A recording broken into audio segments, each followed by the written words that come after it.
Hello বন্ধুরা, তো চলে এসেছি তাজ কিচেনে। আজকে বানিয়ে দেখাবো খুব সহজভাবে সামোসা বা স্প্রিং রোল। এই রোলের যে চিপস হয় সেটা কিভাবে তৈরি করব। আর এটা কিন্তু খুব সহজে বানিয়ে নেওয়া যায়। যদি ভালোভাবে দেখতে চান তাহলে স্কিপ করবেন না। তাহলে দেখুন কিভাবে বানিয়েছি। এই চিপস বানানোর জন্য এখানে আমি 1 কাপ ময়দা ব্যবহার করেছি। যদি পরিমাণে বেশি করতে চান সেক্ষেত্রে ময়দার পরিমাণটা একটু বেশি নিতে পারেন। এখানে দিয়ে দেব স্বাদ অনুযায়ী লবণ, আর দিয়ে দেব হাফ চামচ তেল। এই উপকরণ কটা একটু হাত দিয়ে মিশিয়ে নেব। তো চামচটা দিয়ে মিশিয়ে নিলাম। তো চামচ থেকেটা তুলে আমি এখন হাত দিয়ে খুব ভালো করে মিশিয়ে নিয়েছি। মেশানোটার কাজটা কমপ্লিট হয়ে গেছে। এখন এর মধ্যে অল্প অল্প জল দিয়ে একটি ডো রেডি করে নেব। এই ডো রেডি করার সময় একটু খেয়াল রাখতে হবে যেন জলের পরিমাণটা একদমই বেশি না পড়ে যায়, আবার ডোটা যেন শক্ত না হয়। তো অল্প অল্প জল দিয়ে ডোটা কিন্তু একদম রেডি করে নিয়েছি। আর ডোটা কতটা সফট হয়েছে সেটা তো দেখেই বুঝতে পারছেন। এখন এর উপরে আমি 2-1 ফোঁটা তেল দিচ্ছি। তেল দিয়ে আমি হাত দিয়ে পুরো ডোটার উপরে ভালো করে একটু মাখিয়ে দিচ্ছি। এতে করে উপরের অংশটা অনেক সময় শক্ত হয়ে যায় না, সেটা একদমই হবে না। এটাকে ঢাকা দিয়ে এখন আমি 10 থেকে 15 মিনিট রেস্টে রেখে দেব। যদি হাতে সময় থাকে বা অন্য কোনো কাজ করেন সেক্ষেত্রে বেশি টাইম রাখলে আরও সুন্দরভাবে সেট হয়ে যাবে। তো এখন আমি হাতে কাজ ছিল সেই জন্য আমি প্রায় আধা ঘন্টা পরে এটা খুলেছি। দেখুন কতটা সুন্দর সফট হয়েছে। ময়দাটা কিন্তু খুব সুন্দরভাবে সেট হয়ে গেছে। আর এখান থেকে আমি ছোট ছোট লেবুর সাইজে, পাতি লেবু যেমন হয় ঠিক সেই সাইজে ছোট ছোট করে লেচি কেটে নিয়েছি।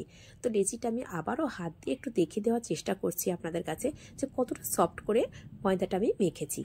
এখন আমি একটা পিঁড়ি আর একটা বেলও নিয়ে নিয়েছি, যার উপরে রেখে আমি বেলে নেব। তো সামান্য একটা লেচি নিয়েছি, নিয়ে সামান্য একটু ময়দা ছিটিয়ে দিয়েছি। এই ময়দা ছিটিয়ে দিয়ে খুব ভালো করে ছোট ছোট করে লুচি বেলে নিচ্ছি। এইভাবে 4টে 5টা বা 3টে যে যেমন পারেন, বেশি পরিমাণে 7টা পর্যন্ত নিতে পারেন, নিয়ে একসাথে এইভাবে লুচিগুলো রেডি করে নিতে পারেন। তো আমি এখানে 4টে করেই নিয়েছি, সেটা আমি অবশ্যই তো দেখিয়ে দিচ্ছি আপনাদেরকে। তো প্রথমে একটা লুচি নিয়ে আমি দেখিয়ে দিচ্ছি। তো একটা লুচি নিয়েছি, নিয়ে তার উপরে ভালো করে তেল দিয়ে দিচ্ছি। আর তেলটা খেয়াল করতে হবে যেন সব সাইডে সমানভাবে পড়ে বা লুচিটার গায়ে মেখে যায়। এখন আমি তার উপরে দিয়ে দিলাম একটু পরিমাণ বেশি করেই ময়দা দিয়ে দিয়েছি। দিয়ে তা এইভাবে বাকি যে 3টে লুচি রেডি করে রেখেছি সেই লুচিগুলো ঠিক একই প্রসেসে এইভাবে তেল আর ময়দাটা দিয়ে নেব। এতে করে যখন আমি সিডসগুলো রেডি করব তখন একটার সাথে একটা একদমই জড়িয়ে যাবে না। সেই জন্য বলছি খুব সহজভাবে কিন্তু দেখানোর চেষ্টা করছি আপনাদের কাছে। রেসিপিগুলো কেমন লাগছে কমেন্ট করে জানাবেন। আর যদি ভালো লাগে লাইক শেয়ার কমেন্ট আপনাদের কাছে আশা করতেই পারি যদি ভালো লাগে। তা দেখুন ঠিক একইভাবেই আমি ময়দা ছড়িয়ে দিচ্ছি প্রথমে তেল দেওয়ার পরে। তো এখন একটার উপরে একটা এইভাবে উল্টে রাখছি, সে রাখাটা একটু খেয়াল করেই বুঝতে পারবেন। তো এখানে এই ওপরের অংশে কিন্তু তেল বা ময়দা কিছুই দেওয়া হয়নি, সেজন্য এখানে আবারও সামান্য তেল আর সামান্য ময়দা দিয়ে দিলাম। দিয়ে এর উপরে বাকি আরও যে 2টো লুচি রেডি করে রেখেছিলাম সেটা দিয়ে দিলাম। দিয়ে এখন 4টে লুচি একসাথে নিয়ে আমি সামান্য একটু ময়দা ছিটিয়ে দিচ্ছি। দিয়ে আবারও খুব ভালো করে পাতলা করে বেলে নেব। আর বেলার কাজটা আমি খুব সাবধানে করছি। দেখুন প্রথমে 2-3 বার যখন বেলে নিচ্ছি সেই সময় মাঝখানটা বেলে একদমই পাতলা করে নিয়েছি। এখন কিন্তু রুটিটা ঘুরিয়ে ঘুরিয়ে নিচ্ছি আর সাইড থেকে বেলছি, যাতে সাইডের কোনো অংশ মোটা না থাকে। খেয়াল করতে হবে যেন সমস্ত সাইডটা একটু সমানভাবে বেলা হয়, তাহলে সিডসগুলো খুব সুন্দরভাবে রেডি হবে। তো দেখুন এটা বেলা হয়ে গেছে। আর কতটা পাতলা বা মোটা হয়েছে সেটা আমি হাতে নিয়ে দেখিয়ে দিচ্ছি। আপনারা বুঝতে পারছেন যে কতটা পাতলা হয়েছে, কারণ আমার হাতের আঙুলগুলো স্পষ্ট বোঝা যাচ্ছে। এদিকে গ্যাসের উপরে একদম লো টু মিডিয়াম ফ্লেমে একটা তাওয়া বসিয়ে রেখেছিলাম, সেটা গরম হয়ে গেছে। আর এই তাওয়াটা কিন্তু খুব বেশি গরম করা যাবে না, যেন অনেক সময় বেশি গরম হয়ে যায়, সেক্ষেত্রে কিন্তু সিডসগুলো পুড়ে যাওয়ার সম্ভাবনা থাকে।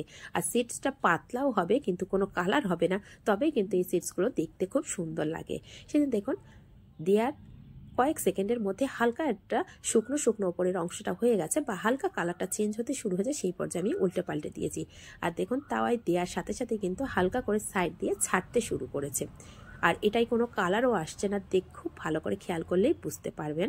তো একটা সাইডে হালকা করে যখন এই যে একটা সাইডে যখন এইভাবে উঠে যাবে তখনই হালকা করে এইভাবে টান দিলে কিন্তু একটা একটা করে সিডসগুলো উঠে যাবে। তো দেখুন কতটা পাতলা হয়েছে আর কতটা সফট হয়েছে সেটা তো আমি দেখিয়ে দিচ্ছি। প্রত্যেকটা রুটি আমি এইভাবে সিডস আমি তুলে তুলে দেখিয়ে দিচ্ছি।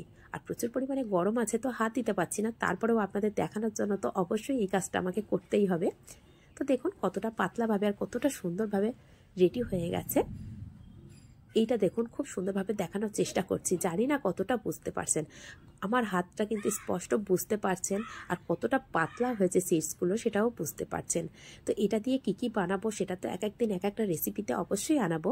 তো প্রথমে সিডসটা রেডি করা দেখালাম। এটা যদি রেডি করে রাখেন তো সামোসা, স্প্রিং রোল যখনই মন চাইবে তখনই কিন্তু আর সিডস তৈরি করার কখনোই ঝামেলা থাকবে না। এটা অনেক দিন ধরেই ফ্রোজেন করে কিন্তু রাখতে পারেন, এটা এয়ারটাইট কন্টেনারে রেখে দিতে পারেন। তো এখন আমি এটাকে এইভাবে রেখে বাকিগুলো রেডি করে নেব। তারপরে এটাকে কিভাবে রেখে দেবো সেটা তো অবশ্যই দেখাবো। আর এতটাই পাতলা হয়েছে সেজন্য বারবার কিন্তু আপনাদেরকে দেখিয়ে দিচ্ছি যে এই প্রসেসে যদি বানান তাহলে অবশ্যই এত সুন্দর আর এতটা সুন্দরভাবে পাতলা করে রেডি করে নিতে পারবেন। তো এখন আমি এটাকে নরম রাখার জন্য সামান্য পরিমাণে তেল ব্রাশ করে নেব সব সিডসগুলোতে। তো এইভাবে রাখলে কি হয়, অনেক সময় ধরে নরম থাকে। আর যদি এইভাবে না রাখি খুব একটা নরম থাকে না, অনেক সময় পাঁপড়ের মতো হয়ে যায়। তো সেইটা না হওয়ার জন্য যাতে শক্ত ভাব একদমই না আসে, সামান্য তেল দিয়ে রেখে দেবেন, দেখবেন এটা অনেক দিন ধরে নরম থাকবে। আর একটার সাথে একটা তো একদমই জড়িয়ে যাবে না। তাহলে আজ এই পর্যন্ত, ধন্যবাদ।